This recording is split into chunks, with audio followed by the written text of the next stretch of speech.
ప్రియులకు సహోదరి సహోదరులారా, మనం నమ్ముకున్నటువంటి మన ప్రభు, మన దేవుని యొక్క ప్రత్యేకత, మన ప్రభువులో ఉన్నటువంటి ప్రత్యేకత ఒకసారి గమనించినట్లయితే, యూదుల చేత తృణీకరింపబడినటువంటి వారిని, ఎవరినైతే యూదులు పరిసయ్యులు తృణీకరించారో, నిర్లక్ష్యం చేశారు, ఎవరినైతే వారు దూరం పెట్టారు, అలాంటి వారి జీవితంలో ప్రభువు ఎన్నో అద్భుతాలు చేశాడు. అలాంటి వారిని తన చెంతకు పిలుచుకున్నాడు.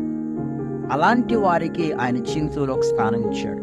జీవించినటువంటి కాలంలో అనేక మంది పేదవారిని, రోగులను, అదేవిధముగా పాపంలో పడినటువంటి వారిని తన చెంతకు పిలుచుకొని మార్చుకున్నాడు. ప్రియ సహోదరి సహోదరులారా, ఈ మన మానవ జీవితంలో కూడా అనేక సార్లు చూస్తుంటాం. మనం కూడా చాలాసార్లు పేదవారిని మనం పెద్దగా పట్టించుకోము, దూరం పెడుతూ ఉంటాం. రోగులను మనం మన చెంతకు పిలవం, అలాంటి వారికి మనం దూరంగా ఉంటాం. అలాగే మనం కూడా చాలాసార్లు పరిసయ్యుల వలె, అలాగే యూదుల వలె మనం ప్రవర్తిస్తూ ఉంటాం.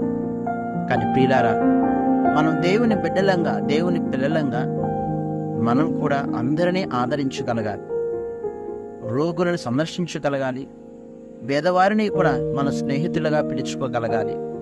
అందరితో కలిసిపోతూ ప్రభునికి ఇష్టమైన రీతిలో ఆయన వలె మనం కూడా జీవించడానికి ప్రయత్నం చేయాలి. ఆ విధంగా జీవించినప్పుడే మనం ప్రభుని సంతోషపెట్టగలం, ప్రభుని యొక్క ఆశీస్సులు మనం పొందగలం, ఆయన పిల్లలమని మనం కూడా చెప్పుకోగలం. కాబట్టి అలాంటి జీవితాన్ని జీవించుదాం, ప్రభుని సంతోషపెడుతూ మన యొక్క జీవితంలో ఆనందంగా, సంతోషంగా జీవించడానికి ప్రయత్నం చేద్దాం. Thank you. God bless.